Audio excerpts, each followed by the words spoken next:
মাত্ৰ আমি এইটোহে কথা ক'ব বিচাৰিছোঁ, এই উদ্যোক্তাসকলে যিটো প্ৰচেছ লৈছে একেবাৰে নতুন প্ৰচেছ এটা পাইছোঁ। হয়, আমি দেখিছোঁ আমাৰ শিল্পীসকল এটা সময়ত কি হয়, বিভিন্নজনৰ ওচৰত হাত পাতিব লগা হয়, চৰকাৰেও সহায় কৰিব নোৱাৰে।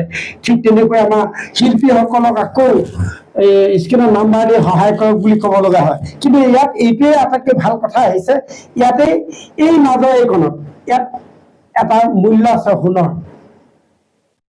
যেতিয়া ক'তো নাপাব, নিজেও কৰিব নোৱাৰা হ'ব, তেতিয়া এই সোণকণে তেখেতক 100 ভাগত 50 ভাগ সহায় কৰিব অৰ্থনৈতিক দিশত।